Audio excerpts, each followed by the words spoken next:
Welcome to the Record Day Bullshit Podcast, Season 2, Episode 33. With your host with the most, the podcast god, Superfly, Johnny Lee. And tonight we got a big one for you, but first, let me introduce the people that's with me tonight. We got, to my left here, we got the beautiful intern, Emili Rose. What up? And across to her left, you can see him. The man, the myth, the legend, the wrestling encyclopedia, Sean Jahns. He wishes he was a legend. Kiss my ass. Hey, everybody!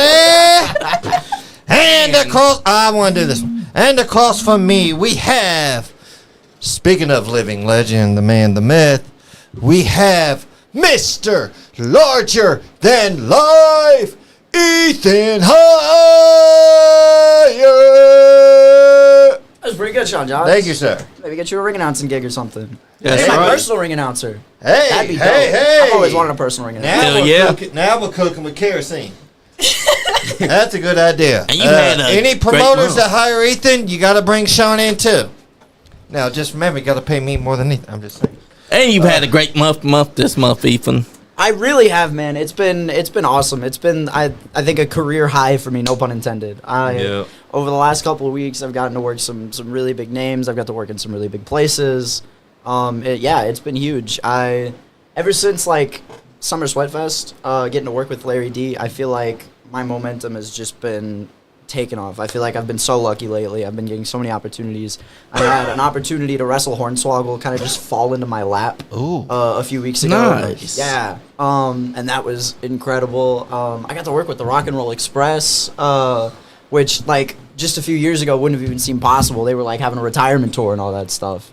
And I've gotten to work them. I've gotten to work Ricky twice now. That last Thursday, yeah. Hell yeah. We had JCW come into Grindhouse Juggalo Championship Wrestling, for those that, I know there's a couple JCWs out there. And they ran in the Grindhouse Arena, and so they had a match for the Battle Royal Championship, which, by the way, absurdly large belt. Yeah. It's hilarious. I really wanted to win that belt, just for the bit, you know? Yeah. But a bunch of us from Grindhouse got to be in that Battle Royal and stuff, so getting to work for JCW was really, really cool. That was a huge opportunity. Got to share the ring with some really cool people in that as well. Yeah, man, it's been kind of crazy. It really has. Yeah, sometimes I gotta like take a minute to sit and just let the reality sit in that like this isn't like I ain't making this shit up, you know. That's right. And plus, you got still big shows coming up. Oh yeah, You got this Sunday, Grindhouse Pro Wrestling. that's right. What will you be doing there? Well, if I had it my way, I'd be challenging for the WeAreGrindhouse.com championship against my longtime rival, Too Smooth Eli Cruz. I had a match last month that was, I believe, made to be for number one contendership, and I won that match. It may not have been the way I wanted to. It went down a disqualification. Wrestling Ty Vance and the rest of Black Diamond Entertainment got involved, but at the end of the day, I got that check in the win column, which makes me the number one contender. That's right. So I'd like to be getting my shot at the WeAreGrindhouse.com title, but Cruz has already announced that he's hosting another full court press segment or whatever. I guess he's more worried about doing what you guys do here and playing talk show host instead of defending his title. But we'll see what I can do. And he's not very good of a talk show host, because I've seen his work, and it's just not great. I'm saying, man, I hate listening to that guy talk, dude. I've had to listen to him talk so much over my career, and I'm just so sick of it. And I have so much fun kicking him in the face. And I haven't forgotten that it wasn't just like a year ago or so, a little over a year ago, that I was carrying a title. Yeah. And he cost me that title. The Ring Generals Championship. I've just been waiting on the opportunity to cash in that receipt. Now he's got the .com title, which he was only able to get his hands on after I moved on to bigger and better things. That's right. So now, like, it seems like he's kind of ducking his responsibilities as the champion, and I kind of owe him one anyway. So I'm itching for the chance to pay him back and take that title off of him. Exactly. And add the .com title to my resume. That's right. And the reason why he's doing talk show host duties this Sunday is because he didn't want to wrestle you. Exactly. That's what he is. Exactly. And I don't blame him because, like, historically, he does got to play like Urkel against me. You know what I'm saying? Wins. Yeah. Whoa. Like, when he does win, he's got to pull something out of the bag, pull some kind of cheap trick or something. Yep. But I've beaten him twice, actually, really, if you think about it, because back in Salina last year, we had Salina, Tennessee. We had a one-on-one that went to a time limit draw, but I was there for that. We had a three-way elimination later in the night because the match was for number one contendership, and I eliminated him from that triple threat match. I've beat him one-on-one, and then every time Cruz tried to get his hands on the .com title while I was in the title match against Techno Cowboy, who was champion at the time, had not one but two triple threat matches, one a ladder match, and Cruz couldn't get the job done in either one of those when I was in the picture. But the very next month, when I move on to focus on, the beef that I had with Larry D and start setting my sights on proving myself against and beating a legend, then all of a sudden Cruz is able to get his hands on the title. But that's just proves how scared Smooth is of you, because he says that he's too smooth, and yet this Sunday, he's made sure that he is not going to be having a match at all against nobody. He's not even going to have a match against you. He's chosen instead to take a seat instead of actually putting on the boots and wrestling. Oh, we'll see about that. He calls this segment Full Court Press, and I may have to lay the pressure on real hard this Sunday. We'll see what I can do about it. I'm getting my title shot against Cruz one way or the other. Hey, Travis Crawford said, "Can we have Sean Jahns get a pizza pie in the face again?" Thanks, MY. Rose You are so welcome. I would do it again. Oh, No, sir. We were not. 100% I would do it again. that's right. You will. But So we also, ordered pizza. you also got the hell, Kentucky Ethan? Wrestling Get hungry. Federation tournament to hungry. look forward to. Oh, okay, gotcha. Yeah. Yes, you So did forget to eat today. I had a match in the tournament last month. Yep. Against Michael Montana. I know he was in the studio last week. Yep. Which kudos to Michael Montana. We may not be the best of friends after the way that match went down, Yeah. but for the level of experience that he is in the business, already such a bright future, I think. That's right. Already super talented. But the tournament match ended in no contest. It was a double count out. Things got kind of heated, kind of intense between me and him. That means that you're both still in it. I feel like, so I feel like that score hasn't really been settled between me and him yet, 100%. But I am glad that they've, offered to let me stay in the tournament and not eliminate both of us, I would have liked to get a definitive win in that first round and, advance with some strong momentum. Exactly. Advance with a statement. But the fact that I'm still in the tournament is greatly appreciated, because that's another opportunity to just show how much I can come back from. It's one thing to show how much I can accomplish, but to show how much I can accomplish under pressure like this is another thing entirely. And that's what I'm all about, is making that comeback and thriving under pressure. So Damn, Skippy. Because not only that, but watching you two go at it, it looked like there was a little bit of heated motion there, because everything you were doing, he's make sure he's going to try to hit you with those German suplexes, and he caught you with 3 good ones during that match. Yeah, he did. He caught me with 3 real good ones. And he really did just kind of catch him out of nowhere on me. I being the smaller guy in that match and knowing that a guy like Michael Montana is going to try to pull out some strength and power like that over a smaller guy like me, I tried to keep myself sticking and moving. And again, a credit to his ring presence already for as early as he is. He was ready for it, and he had his opening scouting. He was and was able to take advantage. And I think the frustration kind of boiled over for the both of us. Me not being able to, to get this guy where I need him and put the, and vice the match versa away. for him too, But vice because versa for him, I think he came in thinking, he's that's way one of the bigger, reasons why I he's up think against me. That's why I think they came after you on the outside, and he wasn't going to take it back to the ring. At that point, he was done. He was angry because his German suplex wasn't able to put you away, and you was angry because you hadn't beaten him yet. Exactly. And it just became a slugfest between both of y'all. Yeah. And if it comes down to it again in the tournament, I haven't been informed exactly what the bracket looks like Yeah. now. But if it comes down to it, if we're in there again in that tournament, I like part of me wants to get the pound of flesh back. Yeah. But at the same time, I know that I'm gonna have to like lock in and focus if I want to, because I kind of blew it last time by letting my emotions get the better of me. Yeah. So if I want to advance and become the KWF heavyweight champion, then I'm gonna have to focus and keep my emotions at bay and keep my eyes on the prize, so to speak. Definitely, because sets on those heights. Because if you don't keep your eyes on the prize, then your chances of staying inside the tournament could end very fast. Exactly. I've been lucky enough to get another opportunity here after the draw in the first round. So I can't, like, that's just a reminder to me that I can't afford to blow it again. You know, I've got one more chance to make this thing happen and Yeah. become the KWF heavyweight champion. So if I want to reach those heights, if I want to reach the top tier of KWF, then I've got to focus up and be ready for anybody and anything that they're gonna throw at me. Exactly, because that's something that all the guys that's inside tournaments are looking to do. They're all gunning for it. So if you're not getting Michael Montana, you need to have your head focused even on the next opponent, because like J.R. has said, anytime he books, he's making sure that it's going to be unpredictable, so you never know who you're going to have to take on. So you better be ready, you better be focused, you better keep a good head on you, because if you overlook the opponent you're going to get next, it could be a short night for you. Yeah. And I've worked with a lot of the guys in this tournament before as well. OG Ugly I train with all the time. Cash Jackson I've been training with since I started.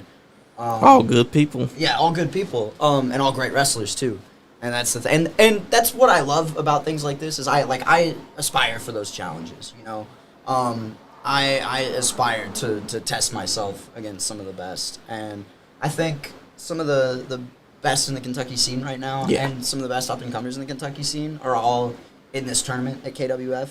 And so just as much as I want to test myself in this tournament, that's also why I want to become KWF champion so much, is because, you know, when you're the champion, you're the top dog, and everybody's gunning for you, and that's how I like it, you know, because everybody thinks that they're going to be the guy that's going to be able to knock me off. That's right. And I've always got just a little bit more fight than they're ready for, and carrying the heavyweight championship and carrying that bullseye on my back, I feel like draws challenges and draws opportunities to prove myself.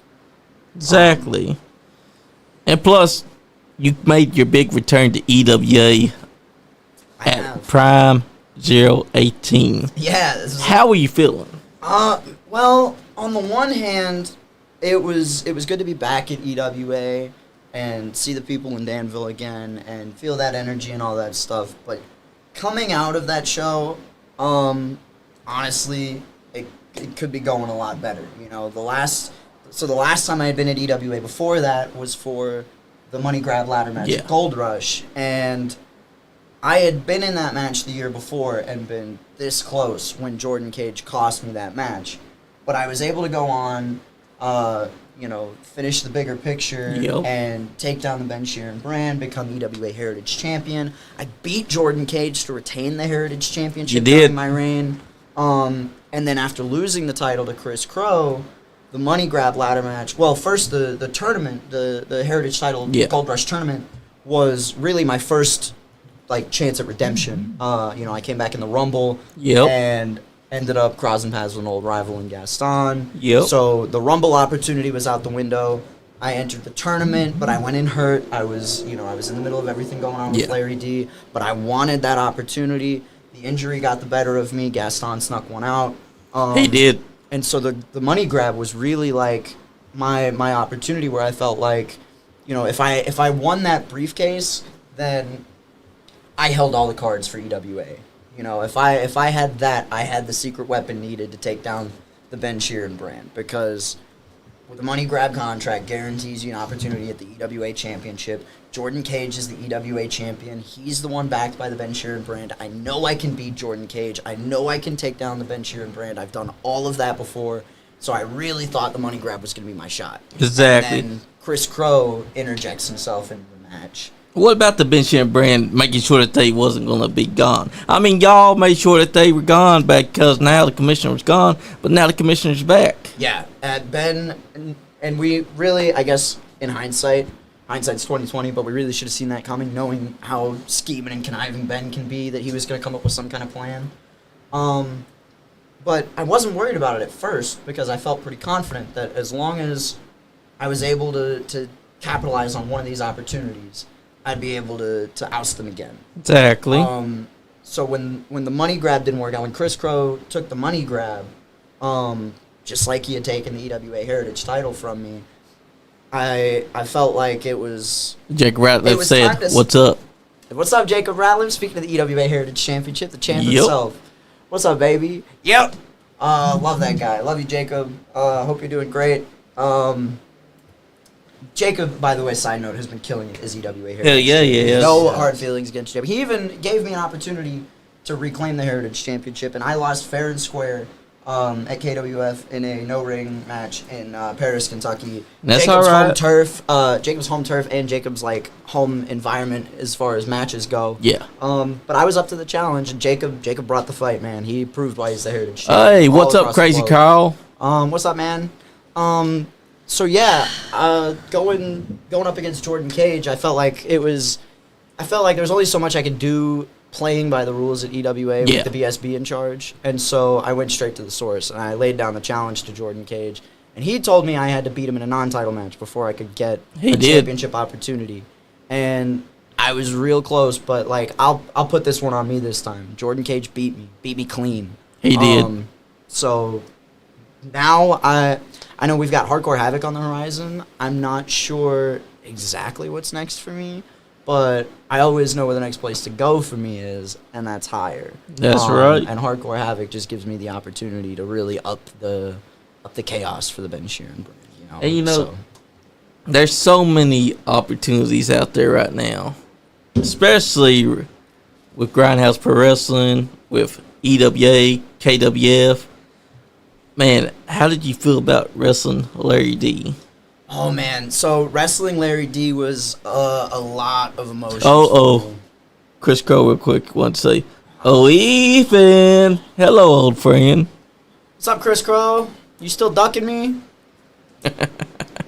It's real funny the way you threw a big old temper tantrum when you lost that EWA Heritage Championship to somebody better than you after you ducked defending it against the guy that you didn't even pin for it.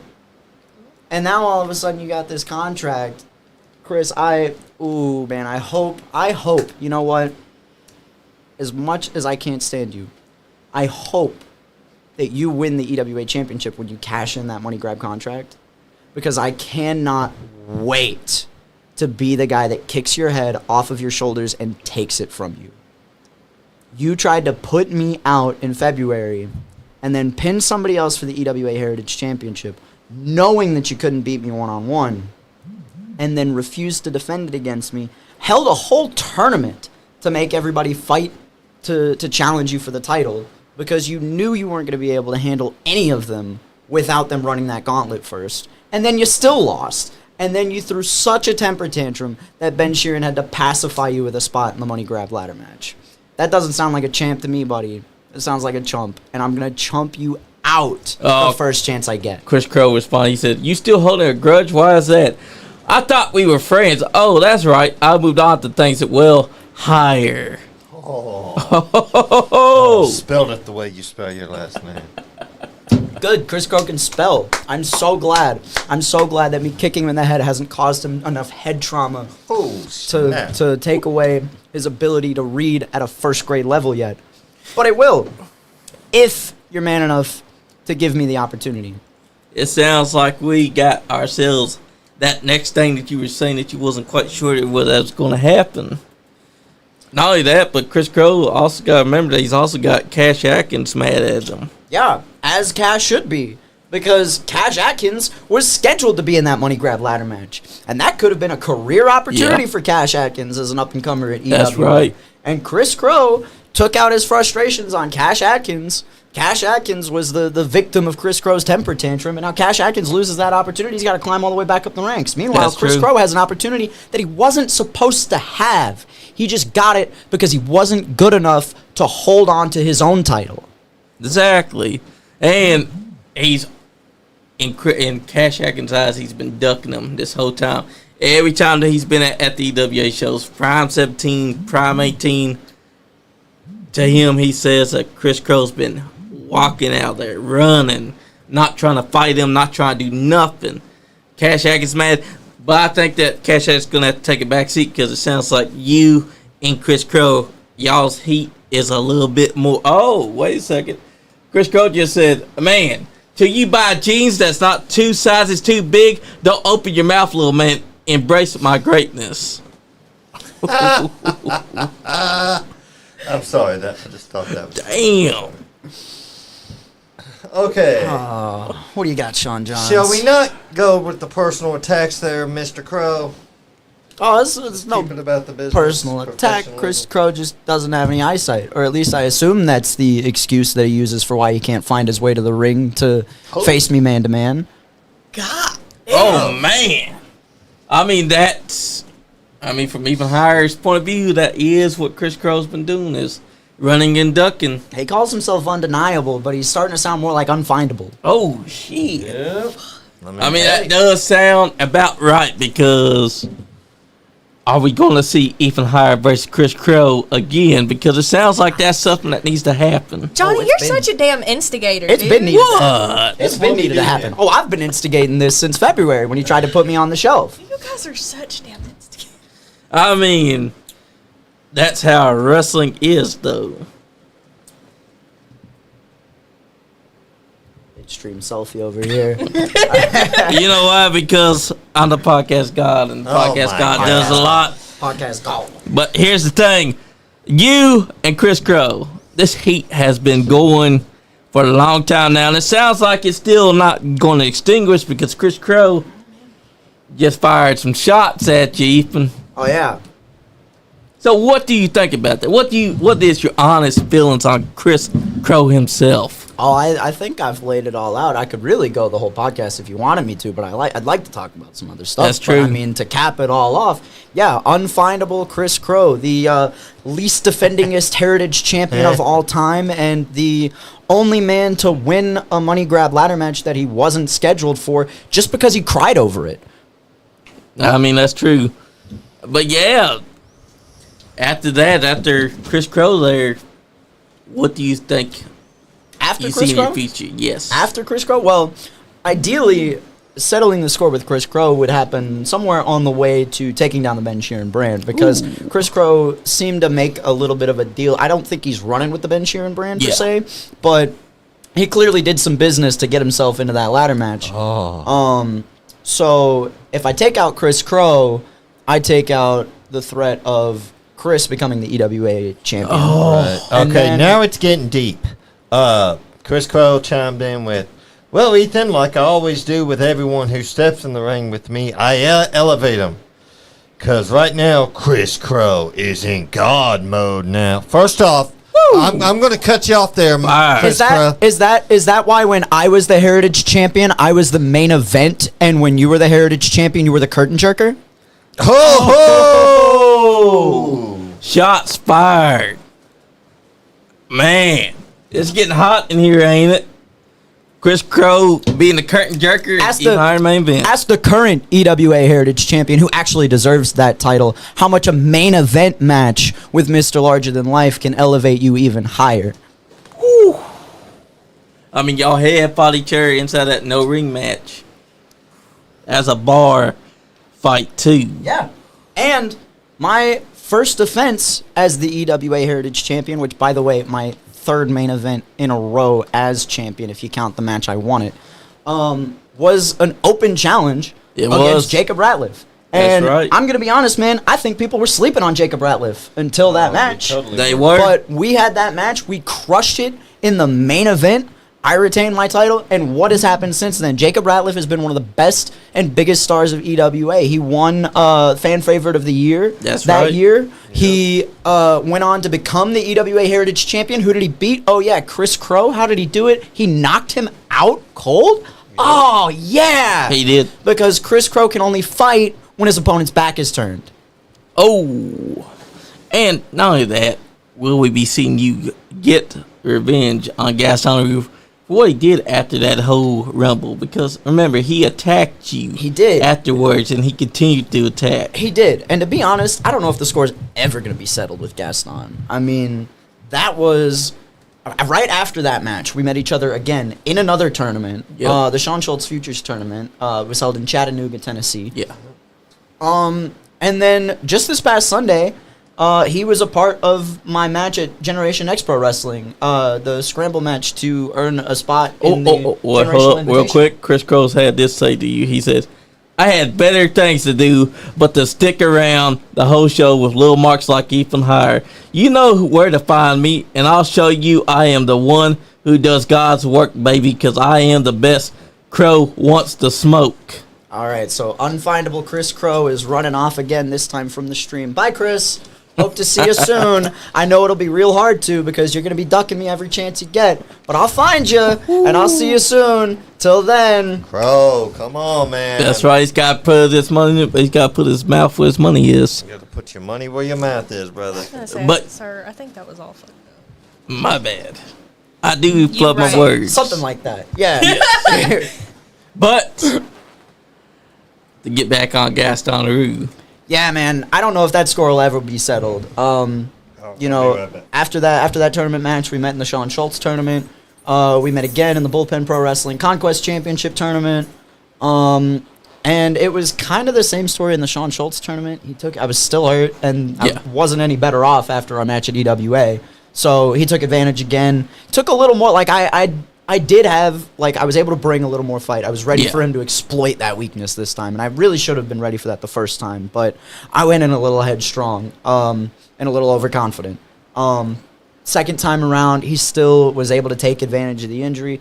Bullpen Pro Wrestling, I was all good to go. He caught me slipping. I took my eye off the ball and tried to pull something new out of the bag that I wouldn't usually do. I tried to go Yeah. up for a moonsault, and I made the mistake of turning my back to him, and that was on me. It happens though, because sometimes when you got a good opponent like Gaston Leroux, you gotta Yeah. keep your head about you, because Gaston yeah. Leroux is also a good Mac technician. Absolutely. And he, to his credit, as much as I hate to admit it, he keeps getting better every time. And I feel like we bring a lot of that out of each other in a twisted kind of way. But every time I'm in there with Gaston, I can feel the work that he puts in to be good at this. And Yeah. I think he feels that I put in the same amount of work. And so we, in a morbid, like, only one of us can be this good kind of way, I think we push each other in that sense every time we get in there to prove That's right. that we're better than the other. Even in the scramble match at Generation Next, with a spot in the Generational Invitational 2 on the line, in the ring with opponents like Dalton McKenzie and Aaron Williams, Which still, is two great opponents too, by the oh way. yeah, absolutely. And those are two more that I was really excited that I've gotten to work with recently. Aaron Williams especially has been on my list for a while, so I'm glad I finally got to share the ring with him in some capacity. But even with all these other people surrounding us, Gaston and I still found a way to throw some hands at each other. So will that score ever be settled? Personally, I don't think so. But right now I've got bigger fish to fry. That's right. Bigger songs to listen to. You know, I've got to play out the Ben Sheeran brand right now. And I think the way to do that is becoming EWA champion and That's right. removing that chip from their table. So right now that's where my focus is. But anytime that I turn a corner and Gaston Leroux's there, best believe I'm gonna be ready. It's definitely something that's going to happen, because you and him, y'all had a hell of a match. That was an Iron Man match, and it went a long time. It was one fall, but it was the main event, and it probably went about 30 minutes. Yep. And man, That's the match to me that solidified you and him doing this forever. I believe so too. I think so too. And that match also, I think, solidified in a lot of ways that, like, him and I, as much as I hate to admit that he's in this category with me, I think him and I are two, like, of the biggest rising stars out of this area right now. And I think that match solidified it, that, like, guys like me and him can go like that in the main event and Exactly. put that time in and have a match of that caliber. That match still means a lot to me. Winning the Heritage title in that match, having the main event, 30 minutes with probably my biggest rival, and coming out on top and becoming the Heritage champion in that match. That match is definitely got its place on my list of personal favorites for me. That's right. And you and Ben Sheeran Brand's been doing this same song and dance for a while now. Yeah, man. What was your first thoughts when you saw Ben Sheeran was back in charge? Well, how did it make you feel? It made me feel like the last year of work that I had put in to overthrow them from power and take EWA back had all kind of been for naught, you know? It kind of made me feel like all of that work went to waste. And felt kind of cheated, kind of screwed. Yeah. But I also, like, this time around, I know that I can take down the Ben Sheeran brand. You know, it was my win over Gaston for the Heritage Championship that earned us the opportunity to have the six-man tag with power on the line. We won that match to overthrow the Ben Sheeran brand. Like, as much as the Ben Sheeran brand has been such a problem for all of EWA, I'm also not oblivious to the fact that I've been the biggest thorn in the Ben Sheeran brand side Exactly. for the past 2 years, and I know they're getting sick of feeling me stabbing at their sides. So all I've got to do is push a little deeper. You know, clearly I didn't land the fatal blow last time, so I've got to make sure I do this time. And I'm focused on that. I'm fully prepared to go to any extent that I need to take EWA back for the fans and for the locker room, and for everybody that that watches on home. I see you about to pull up some Ethan Heyre highlights here or something. That's right. Because there's so many good matches that you've had here recently. And I swear that they're on here too. Some of them might be. And while Johnny's look at looking that. for the That's video, the hype package for the while Larry D match. video's Yep. doing that, I want to shout out to John Cosper. Yes. He wrote the book We Are Grindhouse, which features one Ethan Heyre. I have been reading it since good I bought read. it, and it's a great match. I was there that night read. you won that title. Great read. The Ring In General's that title? ladder match. Oh, yeah, the yeah. Ring General was in the ladder match. Yeah, that was another I was really special not. one. Okay, thank you. That one was really special to me too. The first Ring General's ladder match I wasn't even supposed to be in to crown the inaugural champion, and I ended up in it, and it kind of solidified my spot on the Grindhouse roster. Mm-hmm. And then a year later, the people got so behind my chase for the title, and then we had all of these other contenders stepping up that we ended up with a second ladder match, and to be able to actually win it and pull that That's title wild. down. He did you hella dirty. He really did, man. He He did. did you He hella really dirty. did. Larry D betrayed him as well. Yeah, we were cool. So Larry trained my trainer, Reverend Ronnie Roberts. I knew Larry before I ever got to share a ring with him. I met him pretty quick after I got into wrestling, just because I'm over at Rev's house all the time, and Larry comes over every now and then for like a holiday or something. Yeah. And so like I've gotten to like share meals with Larry and sit around the table with him and stuff. And then we got to tag together at Grindhouse, and like that was super cool and special for me. And then he betrayed me again. But we finally got to settle the score at Summer Sweatfest. That's what this is hyping up. This is like the hype promo. Yep, that to match. get your clap back. But yeah, you can see he really messed me up on multiple occasions. And essentially was trying to tell me, and I realized now after the fact, after the match and all that, what he was trying to do. But he was telling me that I didn't belong in this business, that I was too small for Yeah. wrestling, that I should have stayed on the other side of the guardrail, yada, yada, yada. And I realized after we had our match what Larry was trying to do, because I was able to get the win in that match. I beat Larry D, which is still insane to me. Yep. The legendary Larry D, that I was able to get that win one-on-one. And after the match, he told me, and he told the whole arena, that was the day that Ethan Heyre became a professional wrestler. And in that moment, I realized what those last 6 months had been all about. It was tough love. It was. It was Larry trying to show me what I'm in for in this business, being somebody like me, and trying to figure out if I really had what it took to be able to take all of that and keep going higher. And then winning that match, I think, proved to Larry that I could do that, and proved to the world that I could do that at that level, because Larry's been around for a very long time, and he's been, he was in TNA, he's been all over, So to beat somebody the caliber of Larry D, I think solidified a lot, not just in terms of beating somebody the stature of Larry D, but beating somebody both the stature and the caliber of Larry D as a performer, the weight that his name carries in the business. I think all of that put together really helped. That put me is over the edge. very special because that is a legendary figure from the MWAAK, Yeah. the Mountain Wrestling Association, which went on to do PTW, Yeah. which went on to do Impact. Yep. So you beating him was solidifying you as a professional wrestler because to him, you had not yet earned it. Right. To him, you had been just creeping on by. Right. And to be fair, like, maybe he has a point in some, to some degree. Like, I had been lucky enough to have some really big opportunities and stuff, and I had worked with a couple of other people here and there up to that point. Like, I've had a series of matches with Kerry Morton. But somebody with the tenure and the experience of Larry D, and somebody who's just as tough as he is, like, Larry D's a wrestler's wrestler, you know what I mean? Yes, he is.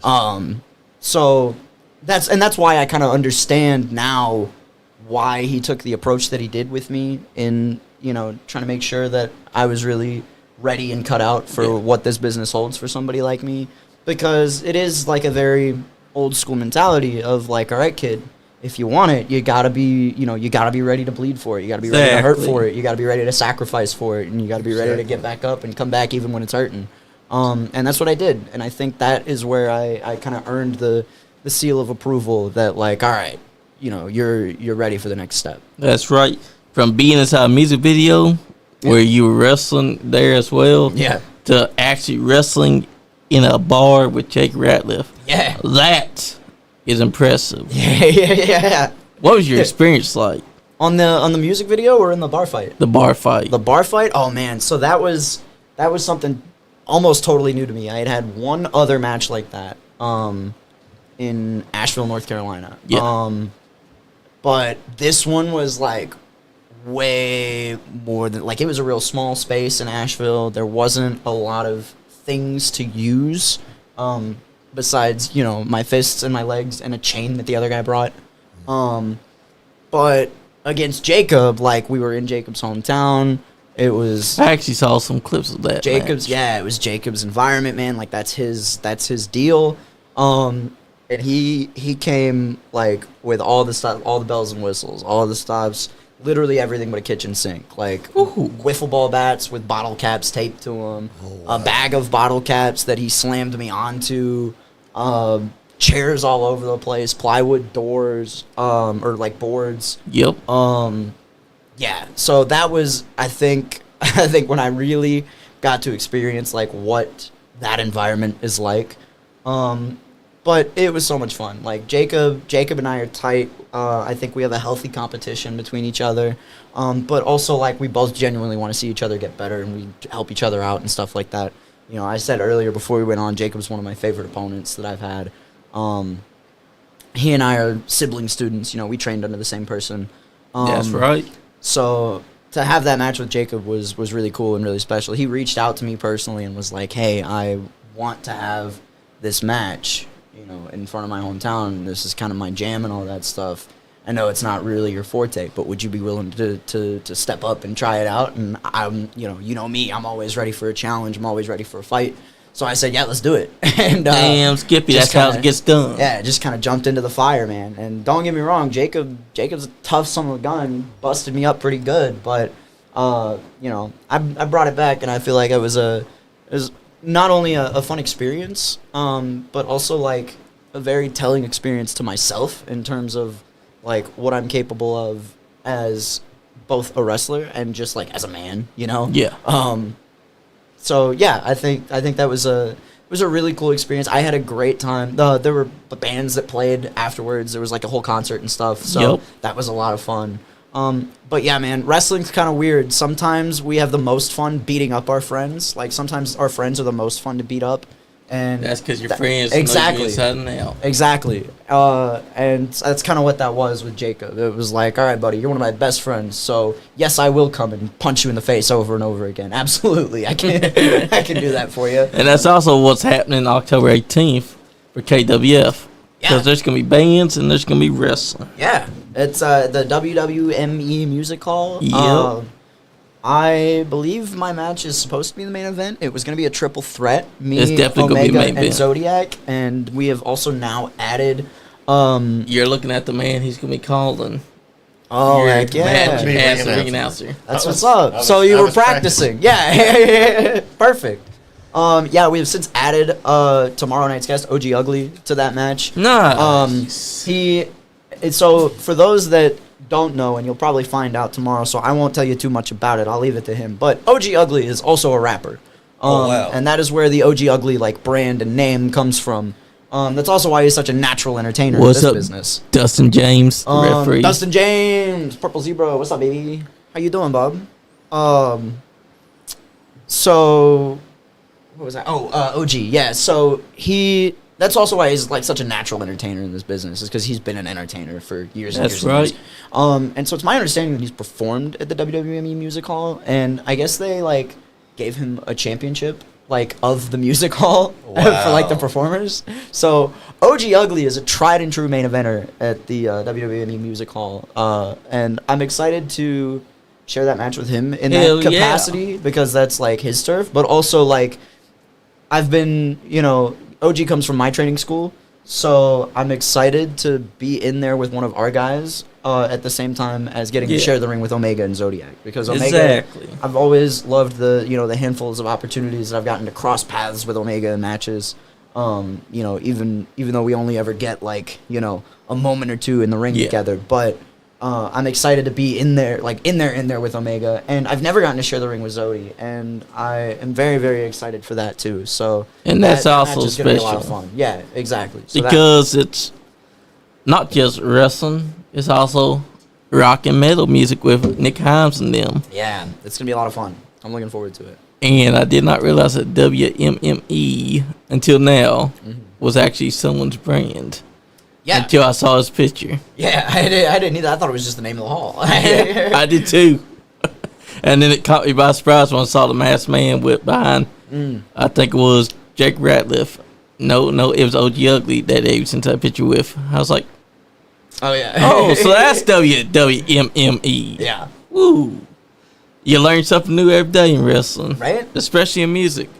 Yeah. But here we see you on this telly doing some triple threat action from April of this year. Oh yeah, this was Did over you at just say on the telly? Yeah. on the telly.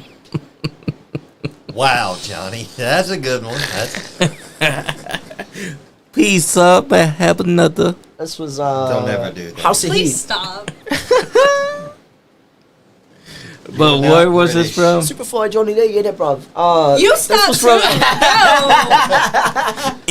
My gosh. This Why was, you gotta hate? We're not hating. Have you met me? Like, be so for real. Okay, that's fair. It's the gimmick. Yeah, this It's was, not a gimmick. It's really hard. Oh my gosh, it's so cute that you think that. It was more of a figure of speech, but It is so adorable that you think that about me. I think she'd have to go down for it to be an gimmick. actual gimmick. That's She That has right. to bring it down a notch. that's usually how it goes. It's too though. much work. Fair. What's the point of playing a character when I can just be myself and still make people mad? The That's fuck? right. Exactly. She's got a point. When she put that pizza in my face, her whole family was like, her mom called her.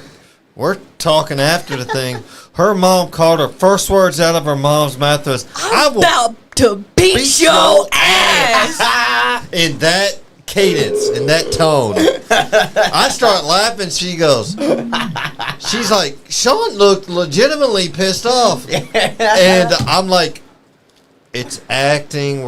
It's wrestling. bit. We're Yeah. working it. Here's the It's a thing, work. Mom's not even mad that I did it.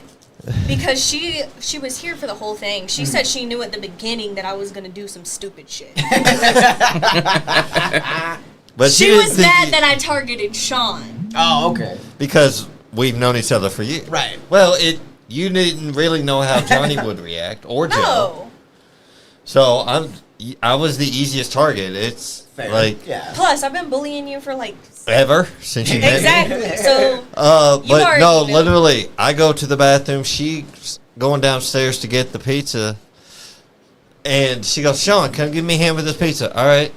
I go to get the pizza. She goes, all right, I'm going to put a piece of pizza in your face. I'm like, What? all right. So she called that herself. Hell yeah. Yeah. Oh, no, she called the it. wrong spot. Oh, Yeah. Yeah, called it on the spot. I what's up. just went, see you. That's what's up. But on the way upstairs, on the way back, she is like, I'm so sorry. I'm so sorry. Like, part of me really was sorry, because I know that shit was hot, man. It was hot as fuck. But do I regret doing it? Hell no. no. Would I do that shit again? Hell yes. Spoken like a true heel.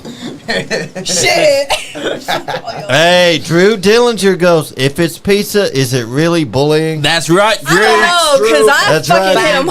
hard. Drew's spitting facts right now, bro. Speaking of which, Drew Dillinger, Take that you pizza. are featured Give me in that. the We Are Grindhouse book, sir.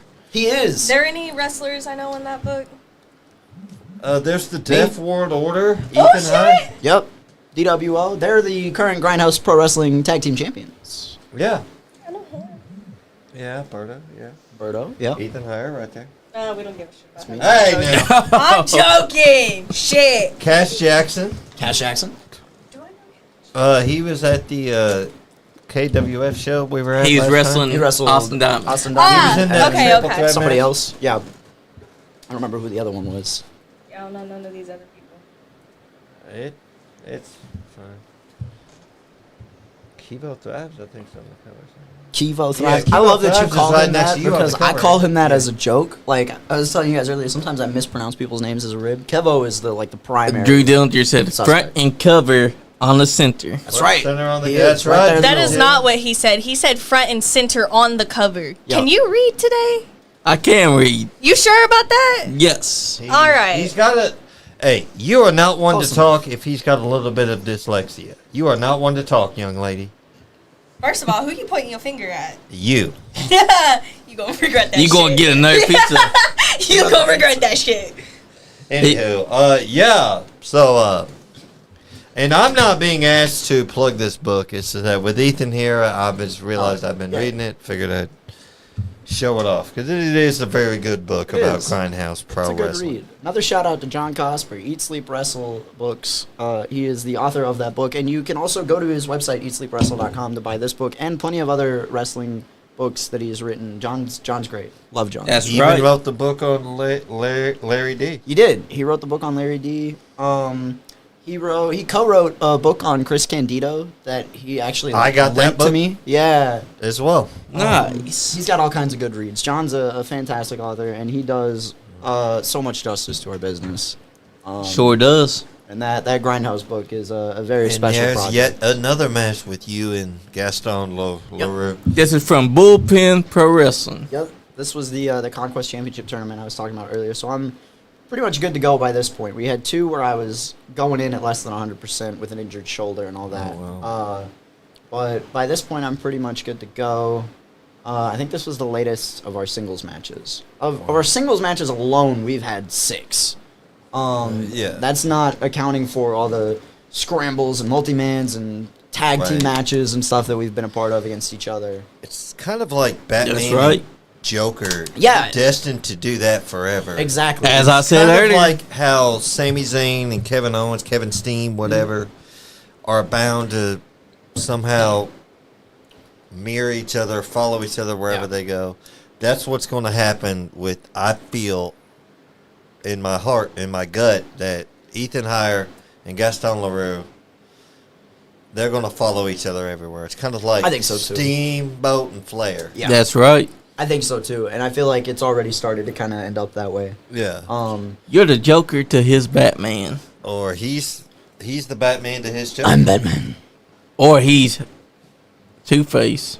I mean, There we think go. about it. Either way it goes. Again, we don't want to do the Christian guys are Bale gonna type Batman take voice this- because it's You guys could almost just go out there and not even know the finish and just be like, all right, we'll just call it. No, yeah. y'all don't even need a ring. We Just go have. out there and fight each other. We have on some occasions been like, all right, well, we'll just figure it out, you know. I'll go out there and be ready for his stuff. He's gonna be ready for my stuff. We've wrestled each other so many times. I know how to handle this situation. Exactly. That just shows that you and him wrestle each other so much to the point that y'all now have each other locked in. And I'm not even going to lie. Your referee Dallas Edwards. Dallas Edwards. Drew Dillinger said, Shout out Dallas Heyre Edwards. versus Gaston WrestleMania 53. Sir, That would sell. I will. That will sell. That will sell tickets. Book it. Triple H, if you're watching, book it. Book it. That's right. We'll sell it out. Sell it out. Put me up. Make me the champ. That's right. Make him the champion, and That's right. Gaston Roode goes in to go after it. Or And I there just you beat him see. for the championship. Oh, here Either comes a one. classic. Nope, never mind. Gaston was going for something different. What? Usually, that's what he goes for when he hits you with that super kick and that running Liger bomb. Yeah, I think he knew it was a little early for that one to put me away, so he was going to try something else, but it didn't quite work But out for him. you scouted it and was like, And then I you hit him am. with a hurricanrana. nice. But see, that just shows that you two know each other inside and out. Exactly. Like the back of a book cover. We You really know do, exactly What the what's hell gonna get is you. that? Just Hated him him up. in. That's what that was. And I then he wanted stomps him to his come foot. at me. I mean, he stomps his hands. So I could kick him in the face. Pow! As a setup to kick old I dude. set him up. He was playing checkers. I was playing chess. That's right. But that's his fault because he's walking into it. Exactly. He should have been on his A game when it came to intelligence that day. Yep. Look, thinks he's got And me now, again. now look, Nope. he Pow! walked Eat himself that right buckle. into that. He really did. And now I'm going to walk myself all over his back. That's right. See, he could You avoid weren't that if trying he'd to been hurt paying him. attention. His back. I heard him mentioned it in the locker room. His back was hurting. Oh, You're yeah. like, well, I'll help you out with that. Yeah. Now I will give him Hire credit here. chiropractor. Oh! He scouted that and he hit you No, with a dragon that- screw. He did. Is a move. The dragon screw on the ropes. Yeah. He made up for his miscalculation earlier. And he caught back with the kick and the grabbing of the leg and He did. That's what I'm saying, man. Gaston. It's the again, game of human chess. Exactly. To his credit, as much as I hate to admit it, he's crafty, he's intelligent, and he's capable in the ring. You know, and I've been Imagine impressed with complimenting him. your opponents. it. I could never. I mean, sometimes you just have to acknowledge what you're up against because you have to know, like, you can't if you sell them short mentally, you're already gonna lose. That's Because, right, you may lie. Especially when you're at a spot like I am, where you're pretty much constantly punching up. So, like, You got to always stay humble. But You that's can't why just but that's why I have my opponents scouted because you know exactly. I know what they're capable of, but I also know what I'm capable of, and they might be here, but what I'm out to prove is that they can be here, but I'm here, That's right. higher. Higher than them. That's what it's all about. Because if you don't praise your opponent, you're gonna slip up and they're gonna catch you off guard with a roll up, and the roll up is the damnedest finish of all professional wrestling because no one can kick out of it. The roll, yeah, except when they do. And when they do, Except it's when they do. but when they do, it's only because it was done early. It wasn't the finish, yeah, exactly. Exactly. It wasn't the finisher roll up. It was just a regular roll up. That's right, So- because the finisher roll up is a whole lot worse because once they get you, you ain't kicking out of that Exactly. bad boy. Exactly. And so many have fallen for that. Yep. I've seen. Gaston. I Yeah. beat Gaston with a finisher roll up one time. That's right. He couldn't kick out because Nope. it was the finisher version. Yep, he had to get the entire decision reversed. The Ben Chamberlain talking about, oh, it's only a submission match. You can't win by pinfall.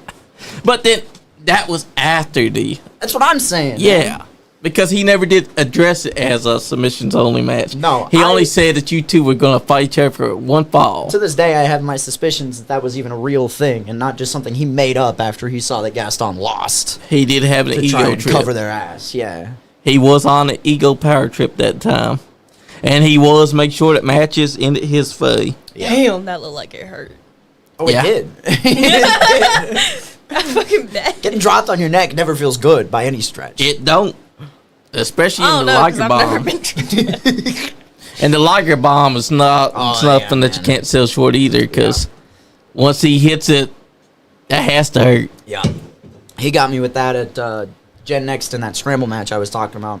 And he didn't beat me with it, but it did take me a little longer to recover from than I had hoped for, and ended up giving Aaron Williams the opening to take that win. Yep. So, And it does jar you because he's hit you does. with it several times. He's hit you at EWA. He hit you with it during the Iron Man match that y'all went through, 30 minutes. yep. One fall that match, not Iron Man. Iron Man is multiple falls over the course of a set 30-minute time limit. We had a one fall match, and we just were so on our game that night that we ended up. That's why I keep on calling it Iron Man, because it's 30 minutes. Yeah, we just ended up just getting down like that night. Like we were both just that ready, main event title on the line. And you got Liger bombed into the guardrail. I don't know if he bombed me into the guardrail. I did get thrown He might have thrown you into I did get thrown into the guardrail on multiple occasions. But he did hit me with that Liger bomb, and he almost got me, but I had more in the tank. That night, especially, I feel like I was just really fired up, man. It's like everything he had. Liger bomb, pile drivers, the running knee. And he would not shake your hand after you won. No, and I think it's telling of the rivalry between me and of his character. I do have some respect for his ability. Now his character is another story. Yeah. But we're never gonna be the best of friends or anything like that. Especially we're different people with different philosophies and different approaches. Yeah. I mean, all you had to do was shake your hand, and that could have been the end of it. But could have been. But what the Gaston want to do? He wants to prove that he is better than you, and no matter where it is, if he sees you inside Battle World, he's gonna eliminate himself just so he can beat your ass. Yep. And if he does get eliminated, he's still gonna beat your ass because he's always got you locked into his eyes. Yeah. That's why he got eliminated. Exactly, and I think that's why he got so upset in that Rumble. As soon as he came out, I think we both felt it, just all those emotions rushing back after not crossing paths since I had beaten him for the title. And I think that was still weighing on his mind, too, the fact that he lost the Heritage Championship to me and kind of had to go away and find himself again. And you could tell that throughout that match, his head was not inside the game of winning. And then I eliminated him. And I think that just brought all of that stuff boiling up, and he just snapped. And he made sure that he was going to make sure that you remembered to this day that Gaston Leroux is the man that would not let you get a win no matter what. Well, we'll see about that. I've beaten him before. I can definitely do it again, whether he lets me or not. Exactly. Because irrelevant. He may be obsessed with you, but he's got to remember this. Obsession does not always mean that you're going to win. Obsession is just something that's going to be a calculated downfall for yourself because you're basically focused on even higher, but not you're focused on yourself. Exactly. And I think that's what did him in that Rumble match. He was able to use it to his advantage in some of these matches that we've had since then.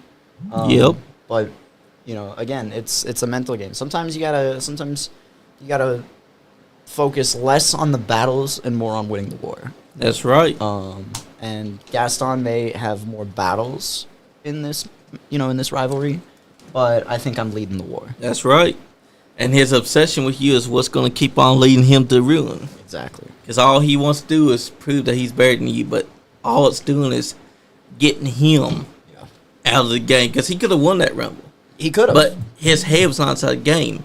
That's why you were able to eliminate him. Yeah. Because he was not focused. He was not seeing the bigger picture. Exactly. He was only seeing that singular view of even higher. Exactly. And that cost him dearly. It did. And I think he's been working to get his eyes back on the prize lately, but now he's been caught up with Party Mike recently. Party Mike just beat him at the last show. And Party Mike is no longer known as Party Mike. Yeah, he is just Mike Howard. Yep. The king of bar fight style. And he said that he has killed effectively I believe Mike. The party is over. I believe it. Mike, as fun as he was as Party Mike, he has also always been this lethal. And I think Mike is now kind of realizing that he has to tap into that more if he wants to be the top dog. Exactly, because he's got to be on his A game from here on out. Because at the last show, he fought your old rival, Gaston Leroux. Yeah. And they had a hell of a brawl because it was not a regular match. It was not just anything. They were beating the piss out of each other. Yeah. Yeah, they were. And Mike, I know, has always had issues with Gaston as well. It's something that Mike and I bond over, our shared hatred of Gaston Leroux. But, Gaston became, just like he had been focused on me for so long, he became really, really focused on, on trying to take out Mike for a good while there. And that's true. See how that panned out for him. He got beat last month, so You know, I don't know. Gaston, I feel like although he's found himself more since coming back, I also think that there's just something not quite right with him these days in the head. You know what I mean? Yeah. I don't think Here's a wrench for you. quite all there anymore. You versus Mike Howard. That would be good. I've only ever teamed with Mike. Well, I've wrestled Mike in multi-man scenarios. I wrestled him in the gauntlet match for the Best of the Elite Cup a couple years ago, and then I wrestled him and Gaston in that 4-way for the inaugural EWA Heritage Championship. But other than that, I've only ever shared the ring with Mike on the same side. We've usually been on the same team, tagging together or something. So to actually get to have a real one-on-one match with Mike Howard, that very much intrigues me. I'd be very interested. Especially with how he is now, 'cause he's no longer Party Mike. Yeah. When you teamed up with him and was having those matches, he was Party Mike. Party Mike. It was a different animal. You know, he gave me a little assist at the Pioneer Festival. When we had a show for EWA at the Pioneer Festival, he gave me a little assist against the BSB there, and I returned the favor.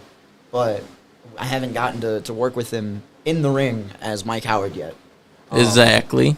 So I'm very much intrigued by that possibility as well. And that's something that I think that you excel at, is whenever you get that chance to fight guys like Mike Howard, guys like Gaston Leroux, guys like Larry D himself. It motivates you. It shows that you are capable, because when you fought Mike Montana, even though Michael Montana was only 6 months into this business, the man came off like he'd been inside this business for damn near 20 years, because he was giving it to you and you was giving it to him. That, I think, proves your ability inside the ring, because you and him, y'all were tearing it up.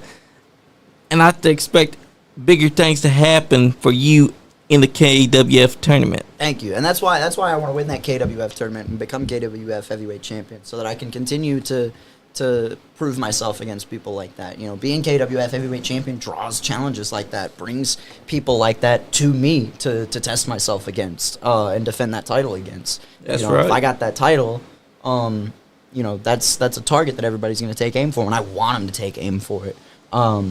Because I want to shut each and every shot down. Plus, there's so many people that you can go after. There's guys like Jackie Ratliff. There's guys like Frank the Tank. Exactly. That'd be a hell of a match right there. You from Heyre versus Frank. Exactly. Ooh. Another giant that I could test myself against. So many great names. Down. And those are the challenges that being KWF heavyweight champion would bring to me. It's the same at EWA.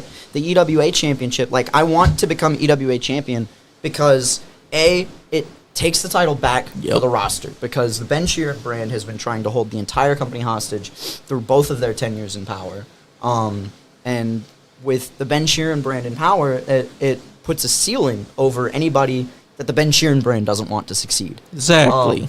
So if I become EWA champion, not only do I remove that power from the Ben Sheeran brand, but I give that opportunity to the rest of the roster. You know, when I was EWA Heritage champion, I was laying down open challenges for the title, the Higher Standard Heritage Open Challenge. That's right. You know, I was able to give spotlights to guys like Jacob Ratliff and Adrian Alexander, and you know, and so becoming EWA champion, I'd be able to do the same thing and also test myself and prove myself as the top tier at EWA. But these are things that the Ben Sheeran brand won't allow to happen as long as they're in power and as long as they have control of the championship, because they have their vision of what they want business to look. And I have a sneaking suspicion that Ben Sheeran had been planning for months to get rid of Berto and Hippo, because I find it funny that Jordan Cage and Bobby Blade played a role in helping to extradite him from the commissioner role. That's what I'm saying, man. It was clearly a symbiotic business relationship where Ben Sheeran gets Jordan Cage and Bobby Blade to help him get Berto out of power. And remove him from the equation at EWA. And in return, the Ben Sheeran brand gives Jordan Cage and Bobby Blade the easy path to the EWA Heritage Championship. Which also and the insurance says policy to make sure that he keeps it. And it also says that Chris Crow may have also done a deal with the devil, so to speak. Yeah, I mean, that's he literally, everybody saw it. He went out in the middle of the money grab ladder match as we were about to get started, attacked one of the participants, threw a hissy fit about the fact that he lost the Heritage Championship to a better man. Fair and square. Fair and square. He got knocked out in a fight by a better fighter for his Heritage Championship, and then he whined, cried, and complained to Ben Sheeran at ringside until Ben Sheeran gave him Cash Atkins a spot, because what's Cash Atkins going to do? Chris Crow just threw a temper tantrum all over his knee with a steel chair. Exactly. Chris Crow was just waiting. And when that tells me right there that Ben Sheeran also brought him into the pocket. And we won't know until maybe later that that's the case, because all of the sneakiness that they do makes them simply dangerous, because you don't know who else could Ben Sheeran Brand have been there. We know that's not going to be guys like Alex Angel and the guys that was there before, because those guys walked away. Yep. Alex Angel's walked away. Clayton Cannon has since retired. Gaston got booted after he lost to me. I haven't seen Bomani or J.R. Rock affiliate with the Ben Sheeran Brand. That's right. Since last year's Hardcore Havoc. But there's a new regime now where I guess Ben Sheeran has figured, all right, well, Plan A didn't work. Time for Plan B. And I have a sneaking suspicion that Plan B will also fail just as bad as Plan A did. Oh, I'm going to make sure it will. Because they forget, you got to kill the man to stop the man. Exactly. And Ben Sheeran Brand learned all last year that they couldn't kill me. So this year it's been a lot of the same, but I'm expecting the same result. Exactly. It's been a lot of having the Ben Sheeran Brand or somebody else trying to stop me and trying to keep me down and trying to prevent me from posing the threat that I do to every championships rankings, to the Ben Sheeran Brand's power, but I keep coming. Exactly. Because that's what you got to do against guys like Ben Sheeran. You got to keep on coming at them, because you can't just stop.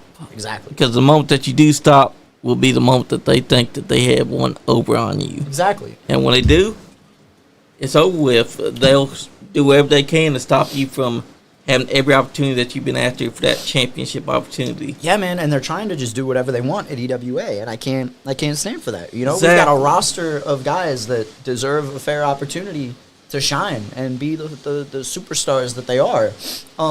We've got guys that are fighting for spots at EWA that, like, as long as the Ben Sheeran Brand is around, they're only going to get so far, because if they don't fit the Ben Sheeran's vision of what he wants business to look like, then he's just going to extort his power to make sure that they can't reach it. That is what he's been doing. Exactly. Ever since 2023, Ben Sheeran has been looking for a reason to do whatever the hell he wants. When he finally took over in 2024 and was going after guys like you, it's because he thought that he saw easy targets. He thought that he saw easy marks. Exactly. And Omega was a victim of this. Yeah. Because Omega lost his title, and would you believe it? The same night that you returned to EWA, Omega turned his back on the fans because he attacked Cash Atkins. I don't know what that is. I think that he blames Cash Atkins for why he lost, but at the same time, I think that what it was that Ben Sheeran got into his head. I think, yeah. I don't know that Omega's running with the Ben Sheeran Brand. Yeah. Omega's. I don't think that what I mean by that is manipulation tactic. Well, I've known Omega for a good little while now. Omega and I were on the same side of the battle lines when it came to fighting the Ben Sheeran Brand last year. But I think that maybe the frustration of losing the title the way that he did to the Ben Sheeran Brand is getting to him. I think the pressure of the fact that EWA is in the state it is now is getting to him. I mean, I know if it were me in Omega's shoes, I kind of had to fight with this myself, just watching the Ben Sheeran Brand take over, that, like, we did all this work to take him down, and now they're back. Is it our fault? Did we not do enough? And I'm sure that Omega feels that worse than anybody, because he lost the EWA championship, and I think maybe that guilt and that pressure has kind of gotten to his head, and I think he snapped. I think he's having a hard time coping with it. Unfortunately, and he feels like he's got to do what he's got to do to get back to the top and make things right. And unfortunately, I think Cash was in the wrong place at the wrong time. And Cash tried everything they could to help Omega in that match. But here's the thing, too, is that Jordan Cage and Ben Sheeran, they were just too clever, because Bobby Blade's also out there, You didn't need Ben Sheeran to help out because Bobby Blade, he's always got his best friend, the whole wide world's back. But it shows that he clearly did need it against Omega because, Omega was the champion for a reason. Omega's one of the toughest and one of the baddest dudes that we've got, not just in EWA but around the whole area. Damn, Skippy. So of course Jordan Blade needed a little extra help to get the job done against Omega. Of course he needed not just Bobby Blade, but he needed the insurance that the Ben Sheeran brand can provide, not just around ringside, but on the business side, on the political side, the insurance that they can give him, as far as ensuring that he's able to not only secure the EWA championship, but maintain the EWA championship. Exactly. Because that's what Ben Sheeran's been trying to do. Yeah. He's trying to cause problems for the EWA roster because the frustration showed from Omega. Thankfully, it didn't show for you because you're still motivated to taking them down.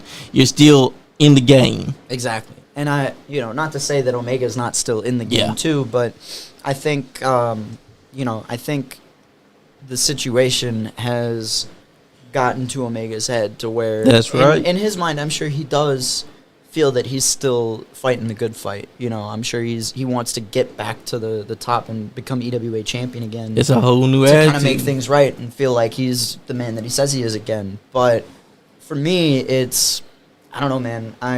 I take a different approach. I understand where Omega's coming from, but I don't know that I agree with his actions. Yeah. I've been kind of feeling like I've been in the same spot since the Ben Sheeran brand came back to EWA, came back into power at EWA. I have faith that you're going to be able to stop it. Yeah, I've been just buckling down and grinding twice as hard, and finding every avenue that I can to just chip away at him until I take out that foundation again, and then take the rest of them down again. We've been here before, man. That's right. We've been here before, Omega.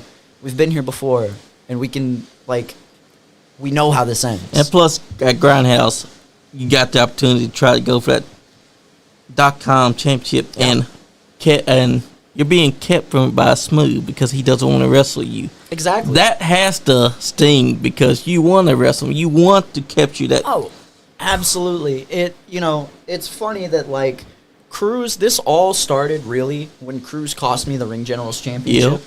Yep.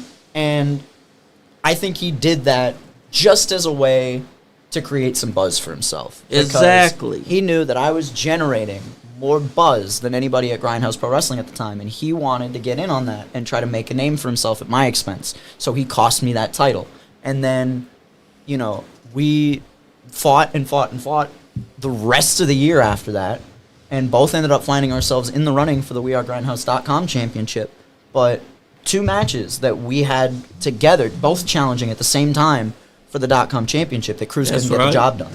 And then I move on to legendary Larry D and trying to prove myself against that and really earn my stripes in this business. And Cruz finally then is just barely able to get his hands on the .com title. He's been .com champion since February, but what has he done for that .com championship? Exactly. What has he done? I defended the Ring Generals championship more times in 2 months than he's defended in his entire reign as WeAreGrindhouse.com champion. And in the last 2 months, since Summer Sweatfest, Cruz has defended his title 0 times. In 2 months, I defended the Ring Generals championship 5 times across 4 different states. Hell yeah. Across 4 what different has Smooth states. done? And in the last 2 months that Cruz has not been defending his WeAreGrindhouse.com championship, He's sit on his ass. I've been wrestling Hornswoggle. I've been wrestling the Rock and Roll Express. I've been wrestling for Juggalo Championship Wrestling. And it's funny that I came out for that Battle Royal 3rd. The only guy that beat me to the punch to the curtain was OG Ugly. He drew number 2. Yep. But I came out right after that. I was in there from the jump. And then somewhere along the way, halfway through, I guess Too Smooth Cruz decides, Ethan's on to something. I want to get on JCW. I'm going to follow Ethan's footsteps and come on out to that Battle Royal. That's right. So good job, Cruz. You got that one, but you needed to follow me to get there. Exactly. Which is kind of the recurring trend of the story between you and me. You following right behind me always right here, and you always just a step below. So, yeah, I think over the last 2 months, I've proven that I would be a better representative of the WeAreGrindhouse.com championship and exactly. a better a better man to. I mean, all he's carry doing the is sitting public on his banner of ass and doing Grindhouse. talk shows rather than Exactly. wrestling. Exactly, and the world already knows, what I can do, carrying a championship, carrying the banner of Grindhouse Pro Wrestling in the public eye like that across the media and all that. So, and in the last 2 months, I've proven, without even carrying the championship, what I can do for the Grindhouse brand. Exactly. Meanwhile, Eli Cruz has done absolutely zilch with the .com championship. That's since right, he barely successfully defending it at Summer Sweatfest. So it makes sense to me that Cruz is ducking defending the championship because he Yep. already knows how that's going to go. But at the same time, dude, like, if the pressure's that bad, just bite the bullet, rip the Band-Aid off, and let me get it off of you real quick. Just get That's it over right. with so Wrestle. that we can have a real champ who can really represent Grindhouse and really take this whole brand even higher. Why That's is it right. I see Dale Bass in that video, and he doesn't look out of place there, but yet I know, he's right? totally out of place. He doesn't look it, but he probably sounded it. I'm not gonna lie. Like, this was definitely a metal crowd, Yeah. and Dale's here giving the. Yeah, you hear the monotone delivery of Dale. God love him, Dale Bass, I but love him. this crowd did not know what to make of Dale Bass. Yeah. They didn't. This is the no ring match here too, Yes, this was another very special match for me. and that's a nice floor to be suplexed on. Oh yeah, that felt great.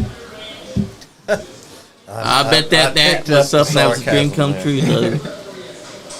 But I think that's what you need though, something that you hadn't done except for one time.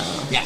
So bringing it back was something that helped you out on getting tougher. Absolutely. Jacob presented me with an opportunity for the EWA Heritage Championship, and he presented me with an opportunity to dip my toes into something that I had really only, just sort of experimented with. Yeah. And it gave me an opportunity to test myself and level myself up as a competitor, and as a man, because it's different wrestling in an environment like this compared to wrestling in a ring. Exactly.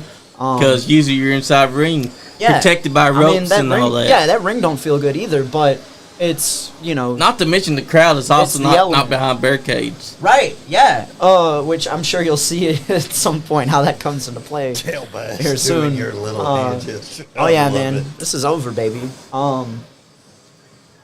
Yeah, it was a really, really unique experience and opportunity. But I wouldn't trade it for the world. It was definitely something that I felt like I needed, and I felt like And Jack a better Ratliff's right competitor at coming out home of this with it match. too. Exactly. Compared to you, this is right up his alley. Yeah, this is what he does. So to be able to show that I can hang with somebody like Jacob in his hometown, on his home turf, in a fight Exactly. like this. Wait, was that John Filane? That looked like No, John that Filane. wasn't Slicky J. Well, it looked like him. But this is something that I noticed. They showed me the videos. I watched it. Y'all were beating the hell out of each other. Oh yeah, man. I swear. Oh yeah. Yeah, see, immediately kind of heated. Just the environment. Like I said, me and Jacob are boys. We're friends and we're tight and all that That's stuff. right. But you And like, get into an environment like this, you just get hyped up. You got the title on the line. And like Dale Bass says, he didn't know a damn thing about the music or bands there. No, And no, he didn't. He left immediately after the match. Yeah, he did. Like, quite literally, bell, and then Dale was gone. Like, Yep. Dale's like, nope, I'm not That was sticking around probably for like this. having somebody, all right, God damn. Oh. And look at this.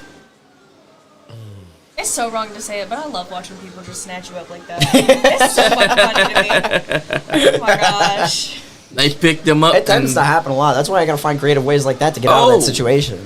Nice bats. Figured out, he just Wiffle jacked me up. ball I gotta go for the wiffle ball bat. That's right. Gotta go for the bottle caps. Pie He just- pans. Jack That's me up. right. Oh, he just smacked a pan across your head. He did. Oh, Not that time. the bottle cap to the gut doesn't feel good. Those bottle caps don't feel good at all. Not even across the back. But this was how the no ring, no anything is. This is violence at its best. Yeah. Because y'all were definitely taking it to each other. Oh yeah. And this See, look, is you got all, Doesn't look like that. Looks Buckets? like it's Ethan Heyre's living room or something. oh, look, there's a That's Got a bucket little silly too. with it. Yeah. Oh, don't hurt the Hey, bucket. it's He okay didn't to get appreciate a little that. bit silly during these Yeah. matches. I was having fun. I was That's like, man, right. this is kind of cool. Oh, That didn't right feel very across cool. the back. I know you regretted that. Yeah, because bottle caps hurt like a just bitch. frowned in on Dale. And now you stop them. Oh, Both tried. Oh. Got the better of him. this is what you. Hey, I bet that crowd loved it. Oh, the double. Oh, you didn't have to do him like that, Ethan. You didn't have to do it to him. His hearing just went out, Ethan. I bet it did. He gets it back later. Don't worry. Hey, that's true. It looks like he's about to get it back now. Oh, chair to the head. I like his Freddy Krueger shirt that he's wearing. I did too. Of course, he chose the shirt for the violent match with no ring. Exactly. And now he's going to run up and jump off that chair. He's gonna try. Well, don't tell me what happens, this. Johnny. Dang. Surprise! Just seeing the guy kick the chair. It's like, yeah, don't keep me know out of why, this. It just popped me. That poor guy. No, he didn't do nothing. He just like moved the chair over. It's like, yep, nope. That doesn't feel good. No, it doesn't. It's a metal pie tin. Now you had to jump over the chair because it was going to slide if you ran over That it. thing stuck to the bag. I was really looking for the God. the bag Oh, of using the bottle bag caps. instead. Oh, come- Yeah. Oh, this is my best friend. We love each other. I'm gonna choke your ass with the Their plastic video trash recording bag. it. I was really looking for the bottle. I was gonna try and spread them on the floor, but I couldn't find them. I had to do something to keep them down. That's Yeah, true. sure. So then he finds them and Found says, it. Found the trash bag. I was like, all right. Like. Oh yeah. Oh, he Somebody threw the you chair don't out like. to you. In a fight like this, yeah. I love you, man. You my boy. Choke Yeah. plastic bag. threw and the shoes on cameraman that? completely misses But I'm weight. telling you, man, you get into an environment like this, and it's just Oh, like there's the plastic. raw there's the energy, bottle bro. cap. There they Yeah. are. you get into an environment like this, it's just like raw energy, dude. Like it The just- bottle cap. the She emotions looks like and the she's adrenaline. like, I'm just supervising. Like she's the mom. Yeah. She's just there to be there. She don't want to be there to enjoy it. And now the suplex onto. In hindsight, I shouldn't have tried this. There you go. I got a little too big for my britches. Oh, here we go. Oh God. Sick. And that's on the bottle caps and the floor. Yeah, and it was like mostly hip and like side and ribs. They just Yeah. they just stick, dude. Like they're you felt the bottle cap before. Yeah. They are not good to be feeling. And now you're taking chairs to each other. Yeah. Chairs hurt like a bitch. And Yeah, right man, now, they're steel. I would never know. you might enjoy it though. And now he's sitting down telling you, bring it. Bring it. Yeah, want Oh, here we go. to do this little bar The fight. hockey fight. Yeah. Now you're going to sit there and just slug it out. Yep.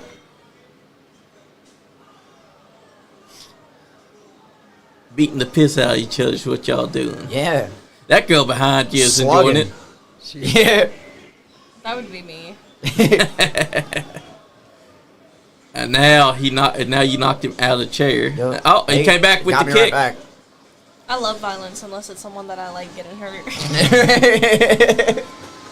And then Exactly. now he's going for something else. I think he set up the door at this point, maybe. Or Nice. board or whatever. Now he stepped on your head just to add insult. Yeah. So you almost tripping up by knocking into his feet. He's like, you better stay down. Because he's got a violent ideal for you, Ethan does. Heyre.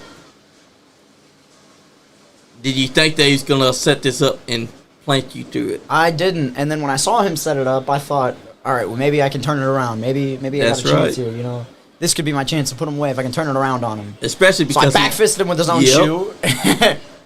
and then you took him over there. Yep, this You're is going- what I was yep. talking about. No Sliced fans bread behind the number two. barricade. Yeah. Oh, No got barricade it. for the fans. Yep, and the fans using can him use- to get my shit yep. off. Yep. I'm using- Wow. It I kind need of somebody to reminds me jump- of Tyler Black Need- when he did it. Yep, I need something to jump off of to hit this sliced bread. Give me a chest. You tried to get the win early and he kicked out. Yep.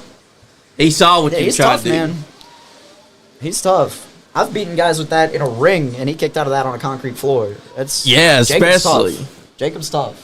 And Dale Bass just looked like, why am I here? Yeah, pretty much. And Dale's probably thinking to himself, Why the fuck am I here? Well, Dale, you're the only ring announcer that they got, so Yep. you pretty much need to be there, Dale, even if you don't know the music in the bands.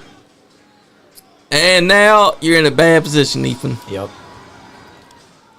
And right onto the concrete as well. And that'll do it for me. Jacob Ratliff, better man Yep. on that night in that match. I'm pretty grateful that they actually had the full match on here. Oh yeah, that's Trippin' Balls is doing Brant Turner. Hell yeah. Shout out Trippin' Balls. That's right, Trippin' Balls. Why ain't we subscribed to him? I rectified that. Trippin' Balls always gets the great action and puts it onto his YouTube channel. You're like, you got lucky. I'll get you next time. He gave me a good fight, man. That hug is just you telling him next time, brother, next time. Oh, see, you had your hand behind your back. Yeah, it may Because they put me through a board on the concrete. Come on now. It hurt. I was suspecting that you were saying, no. My fingers aren't crossed. You can see my hand, Johnny Lee. I don't know why you trying to cast accusations like I'm this just at me. saying. Johnny, I want to see how Allegations. you would handle being Johnny. board like that. Exactly. Thank you. I've had a cardboard box thrown right here into the solar Oh, plexus. no, it was a cardboard box. A whole cardboard Hey, box. Almost broke his You rib. try. Oh, the no, humanity. No, not the ribs. Right inside this underage part. And let me tell you, it does not feel good to have that edge of that box. Yeah, now imagine that, but like solid. Yes. And Exactly. like And 4 times pointed. thicker. And yeah, pointed. Exactly. That's not And pointed, though. splinters when it breaks. It does splinter. Well, actually, concrete does not. Concrete doesn't, but the wooden board does. Where were we talking Yeah, that's true. But your hand was holding you back. You were in pain. Exactly. But you still want your shot. Yeah. No way can you tell me, honestly, that you don't want your shot again at him. I mean, of course I do. Of course I do. But I have all the respect and love in the world for Jacob. You know, he has earned the right to be the EWA Heritage Champion right now. You know, as much as I wanted a rematch against Chris Crow and to get my hands on that title because I never got pinned when I lost that championship. You know, Jacob was gracious enough to put the title up on the line in exchange for me stepping up to this opportunity. That's right. So that is much appreciated. I'm sure I'll find my way back to the Heritage title, another championship That's goal right. at some point. But right now, while I'm setting my sights on the EWA championship, I'm happy to see Jacob have and his not just time the as EWA Heritage championship, but you're also looking for the .com championship That's at right. Grindhouse. Yeah. That's 2 championships that you want, and I'm the looking- KWF championship. Yeah, we're gonna add a lot of gold to my my shelf in the coming months. That's right. Yeah, I just recently started tagging with my buddy Nakeem the Dream over at the Elevate Ooh. Pro Wrestling. I'm gonna be there on Saturday.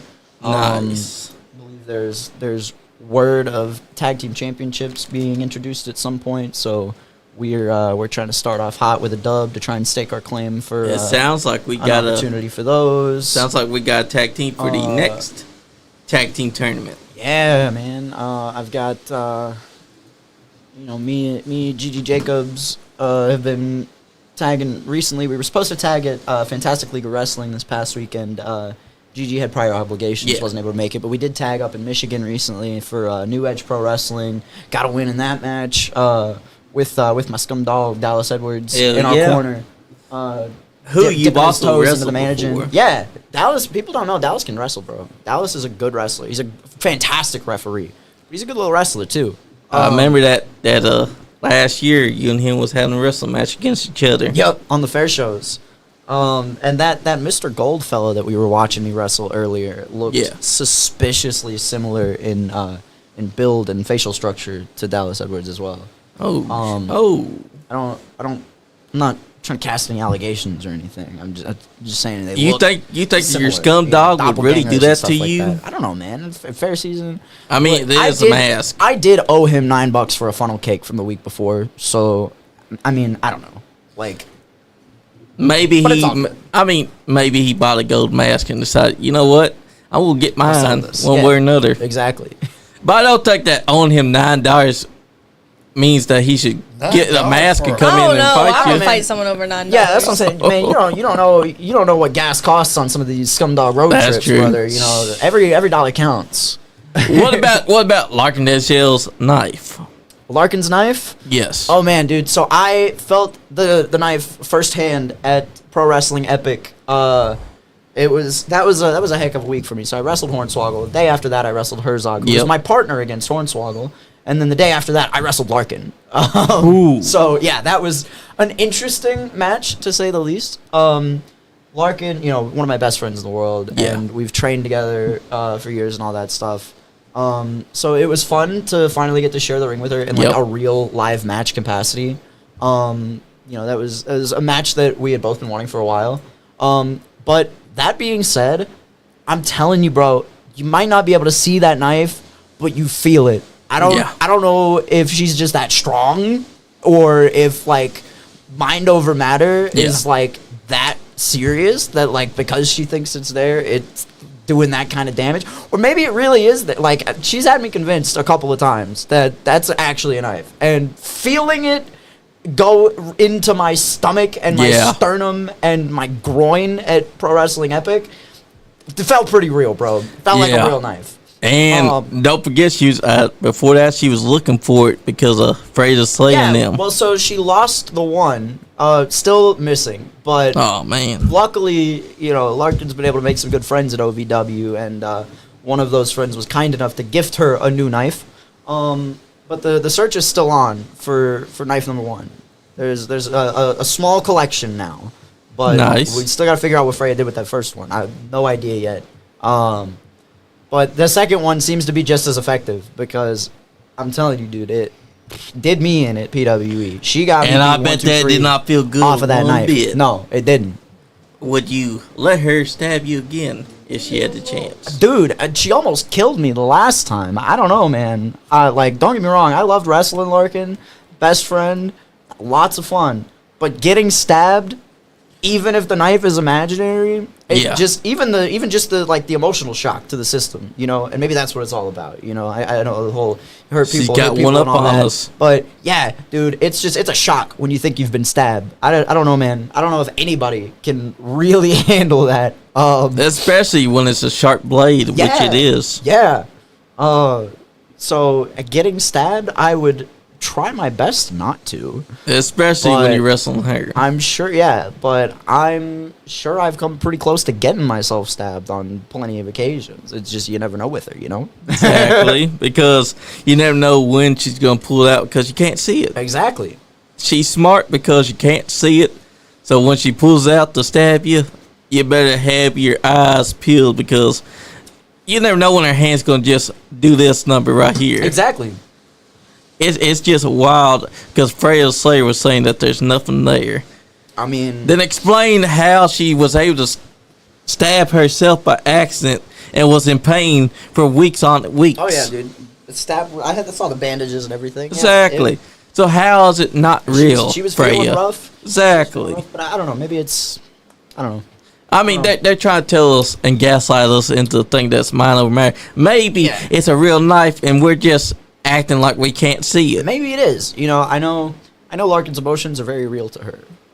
So there's definitely something to be said for that.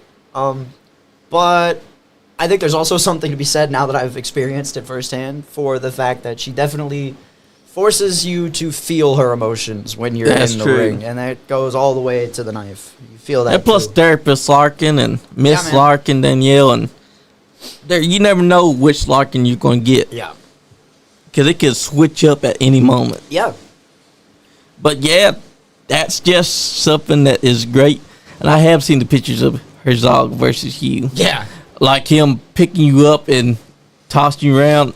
That must not have felt good. No, not at all. Herzog's a big dude. I thought I was on his good side. We teamed together against Hornswoggle the day before that. They should have told you. Never trust a caveman. Unfortunately, yeah. And I mean, I guess I did kind of have I did get pinned. Hornswoggle did beat me, but still, dude, that's Hornswoggle. It's not my fault that I got a little overconfident, thinking all right, exactly. It's Hornswoggle. I'm gonna get to beat a former cruiserweight champion and stuff. That's I'm gonna be the man and whatever. And I just Talking about freaking Herzog was more worried about putting Eagle Eye through a table. So like, why is he mad at me for? You know, Exactly. So I had the chance to settle it the next day. And yeah, it getting tossed around like that wasn't fun. But Definitely not. I'm definitely proud of the fight that I put up against Herzog, because I think a lot of that crowd probably expected things to be just as quick and decisive as it was when he chokeslammed me after the match against Hornswoggle the night before. Exactly. But I put up a good fight. I had him reeling. I think if I had another opportunity, I'd be able to cut him down and get it done. Do you think that you have him scouted after that first encounter? I think so. I think, you know, I brought a lot to that fight. I brought, you know, as close to my A game as I could, coming off of the match the day before. But I think now that I've actually gotten to experience being in the ring with him one-on-one, I think I know the game plan to be able to actually be able to chop down that giant. That's and right. Get that win this time. That shows how smart that you are, because you had that match with him. You scouted everything that he can throw at you. You know he's going to be trying to pick you up and throw you around. Yeah. You know he's definitely going to be trying to chokeslam you like he did against, all because he blames you for losing the Hornswoggle when he was basically just waiting to put someone else to a table. Yeah. Man. I don't know, man. That one, he's an unpredictable cat, that Herzog. He is, and he is a caveman. They tell you. Yeah. Never trust one. That's what I'm saying, man. I mean, he doesn't even speak English. There's times. No, he does. He does? He does. Oh. He's a poet too. Oh, He's a he's caveman and a learned. poet. Yeah. Oh. He speaks English. That's the worst. But he also speaks tongues, and that's what you got to watch out for. That's the worst. We've allowed a caveman to learn English. Yeah. Oh no. Well, he's always known English. Oh. Yeah, he is a poet as well. I'm scared for you now, Ethan. That's what I'm saying, dude. He speaks English, but he also speaks tongues. So it's not like he's just saying gibberish. Like, he's actually super crazy intelligent, like insane, like psychotically intelligent. I am worried about your safety, Ethan. Exactly. But I was able to get the mental edge on him. Yeah. On more than one occasion in that match. So that shows that, you know, he's intelligent. He can be brought down a peg. Yeah. Yeah. Wow. We've learned something new about this caveman. He knows English. Oh, he knows English. He knows poetry, and he knows tongue. Yeah. And now that explains so much every time I've seen him. Because he's always making us think that he's smaller, but as soon as he stands up, this man looks like he's 8 foot tall. Yeah. Yeah. That is a scary thought, because imagine seeing you getting picked up. I got the pictures. Dude, yeah. It's no joke. You got picked up. He had me high. Yeah. Yeah. Yeah. He had me up like a whole second of me, like, up in the air. But here's the thing. You wrestled him once, so now you got it scouted, and you know what to look out for next. Exactly. So maybe he made a mistake of taking you too easy. Maybe he took you too lightly. Maybe. That match with you and Corey Sparks were watching, that was sick. Oh, yes, yeah, it man. is, because Corey Sparks is a badass. This is a good one. Corey German Sparks is suplexes. He This is can't a- talk worth nothing, but This is a sleeper match of mine. I don't think enough people have seen this match or know about this match, but I felt at the time, and I still feel now, that this is a pretty good little match. Me and Corey. I think me and Corey work well together. I had wrestled him again recently for the same promotion. Actually wrestled him twice. We wrestled once, had another really, really good match, and then later in the night, the promotion Wildfire Pro Wrestling, Wildfire Championship Wrestling, I'm sorry, their heavyweight champion Onyx laid down a bit of an open challenge, and Corey and I both tried to answer that challenge at the same time, so we ended up in a triple threat for the title later in the night. Hell yeah. Yeah, Corey's a hell of a competitor. Plus, he's got the German suplexes just like Michael Montana. Yeah, the Suplex World Tour. And like I told Michael Montana, could we see him versus Corey Sparks? Here's be a a good better match. ideal. I'd be You interested to see that versus match. Corey Sparks versus Michael Montana in a triple Hey. threat. That would be a hell of a match. I'd be down for that. Now that's a lot of German suplexes. I'm definitely gonna It have to would watch be. my back. Yes. For sure. And maybe figure out how to like backflip so I can That's land true. on my feet out of that. You're going to have to thing. learn how to do a handstand, a backflip, Yeah. and how to outmaneuver both of I'm them, gonna have because to- that's yeah. their favorite move. I'm gonna have to be like the Dean Malenko of countering the German suplex. That's right. in order to survive that match. But I think I can do it. I think I can do it. I've been right there with Michael, and I've been right there with Corey. I think I'd be able to do it. Exactly. And plus, I might even be able to German suplex one of them. Who knows? Hey, that's true. I mean, Corey Sparks would be your best bet too. Corey Sparks is Speaking of German suplex. Probably. Yep. oh, Here they come. that's the one that you have to watch out for right there. Yeah. The triple suplex, not the ones that Michael Montana was doing. He but takes them one by that. one. Corey will just take you all over. Yes. Boom, overwhelm you with them. And he has been known to ramp them up from 3 Yep. to 4. Yeah. Yeah. When the occasion called, he hit 3 on me in both of those matches when we wrestled. Yep. The last time we wrestled twice in the same night. He hit me 3 1-on-1, and then he hit me with another 3 during the triple threat. Yep. That was a rough night. That was a rough night for my next. 6 German suplexes that you took that night. 6 Germans. That was a rough night for my next ski for sure. But that's how it usually goes in these types of matches. When you go up against an opponent like Corey Sparks, his go-to that he's going to go for is to German suplex you.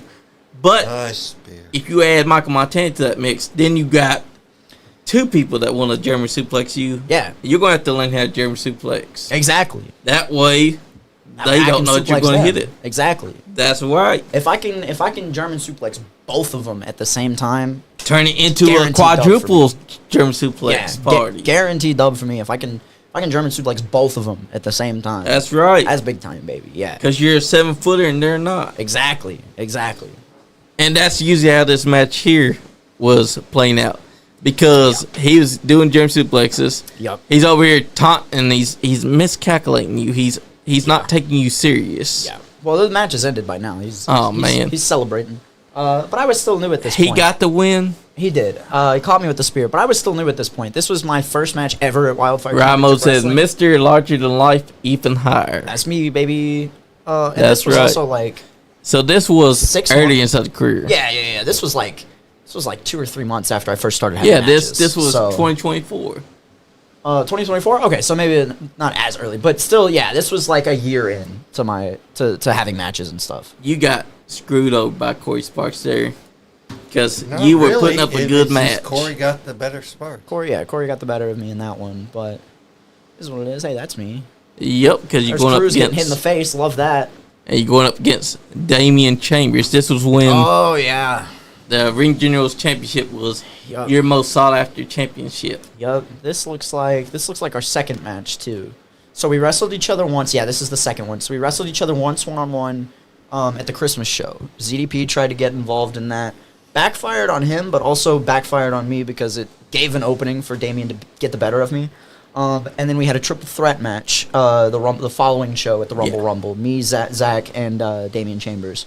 But the beef between me and ZDP kind of ended up costing both of us, and Damian got the better of it. I approached Damian Chambers the next month to lay down a challenge to him, one-on-one. He clearly didn't take too kindly to the fact that the crowd was getting way more behind me and seeing me become Ring Generals champion than Chambers as champion. So he kind of snapped on me, and that led us to this match, which happened right before the eventual Ring Generals ladder match that we were talking about, where I did get my hands on the championship. Exactly. But this is how Damian Chambers works, though. Yeah. When y'all were fighting for the title, he was making sure that you was not going to have it. He did everything in his power to prevent you from ever being champion. Yeah. He tried. But in the end, he couldn't stop your rise to power. And Damian, to his credit, I tried to kind of play things nicely at the start, but also anybody that follows Damian Chambers anywhere else knows that that's just not who Damian is. And I think when he saw how much steam that I was building and how close to taking his championship I was coming, I think he lost his composure and his true colors came out. Exactly. And because that's what led us to this. He basically was showing his true colors. And when you finally got that chance to win the title, you took it and you got it. Yeah. That ladder match proved who Ethan Heyre was. Yeah. And that's why you were the Ring Generals champion. You were rightful champion. Yeah, it was a defining moment for me. That was the first title that I won in wrestling. And that was last year. And I had been chasing it for a full year by that point. Yeah. That was actually at that show right up there. That's right. Yeah. Rise, I don't know if the people can see it, but yeah, we got a poster up here that says Rise. Grindhouse Rise 2. That's where Ethan Heyre took the championship in that ladder match against Damian Chambers, who we're watching right now wrestling him. Yep. That was a pivotal moment in your career. That was last year, Yeah. April 28th. Yep. It's been a crazy ride since then. You know, like I said, I was off to a hot start with the Ring General's title until Cruz came into the picture. Kind of took up most of my year last year at Grindhouse. But, you know, since then I've been able to beat Larry D. I'm back on the hunt for the .com title. The Ring General's title obviously is no longer defended at Grindhouse, but it is defended at EWA now. So who knows? Maybe when things get settled and the dust clears with the BSB and the EWA championship and all that at EWA, maybe I take another crack at the Ring General's title. Who knows? Hell yeah, because everything is a possibility. Got unfinished business with it. Yeah, exactly. And plus in wrestling, you always got plenty more opportunities. Yeah. Maybe one day you might go for a more tag team gold if you do win the tag team gold with your new tag team partner. Maybe. I've got a couple partners now in a couple of different places, so we've got some eyes on a couple sets of tag titles. Maybe you could go after the Nice Guy Inc. Podcast Championship down the line. I could. He did pin our Marty? champion in a non-title match, Icon Lee. That's true. I did. That was actually during my Ring General's title reign too. Champion versus champion. Beat Icon Lee. Just in case Icon Lee is watching this, I'd like to remind Icon Lee that I not only beat him, but I beat him in under 6 minutes. Yeah, so I definitely could. I believe Marty Clay is the champion now, right? Yep, Yes. but at the moment, Showtime, Sean Christopher, and Calamity Jane have belt napped it. And belt napped it, right. So I guess we gotta get that belt back first. Yep. But Have Or fun. you could end up Jane's having- already said it's going to be on her time. on her time. She said her terms, her time, or some shit like that. I'll leave it to Calamity Jane to do things like that. And yeah, I guess with a belt that's already owned by Did you not Marty Clay. hear that she said that? I remember that conversation, Johnny. Sean? She did say that. When you podcast God, That's got... you party too much that you don't listen to what they're saying. Well, that's How you going to be the podcast god and not listen to what people are saying? Does that make any sense? I listen to most of them, but not to people that betray me. Come on, business. It was just business. He fired, and you know what? You know what Jane And then did? you said she made it personal. She did. Like, Afterwards. Didn't you say that? I'm not getting it. She made it. I'll tell you how she made it personal. You said Ethan. it was personal. You were I was taking saying it was just business until she made a call in there, and she made it personal. By then, trash talking me after I was saying, "Hey, it's just business." But she was bad mouthing me too. But it's okay. I love how I stay clear from all of Jane's fire. She loves me. I mean, we're hated, but that's Sounds besides like the a point. personal problem. Ethan, you're going to have to go after either Showtime Sean Christopher or Marty Clay because it's looking like Showtime Sean Christopher's won that title. Well, I mean, he has possession of the title, but if He's not official yet. right, so Possession is 9/10 of the law. this is also true. But then again, I've been in Marty's position. You know, I talked about how I beat Jordan Cage for the EWA Heritage Championship, and he tried to do the exact same thing to me with the EWA Heritage title. He tried to put me out and then steal the belt and claim himself to be the champion. I remember that. And that's part of how he ended up, you know, in a funny way, getting his opportunity, because I gave him the title shot just so I could get my hands on him, get my revenge, and get my championship back. So yeah, possession is 9/10 of the law. That is true in some sense, but also, like, the record book still determines at the end of the day who's the official champion. You know, the physical belt is a representation of the title of being champion, but it's the work that you put in that makes you a champion. So I don't know. If I were to go after Sean Christopher, I feel like if I were to gain possession of the championship, the first thing I would have to do is wrestle Marty Clay for it. That's right.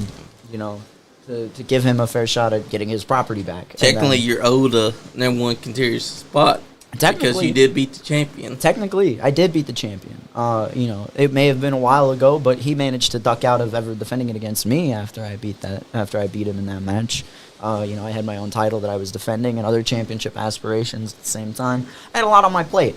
And I've got a lot on my plate now, but I'm looking to put more on it. I'm looking for seconds and thirds. That's fourths, right. Fifths, you know what I'm saying? All you can eat buffet type. That's type right. shit. So- And if they want it, they can get it. exactly.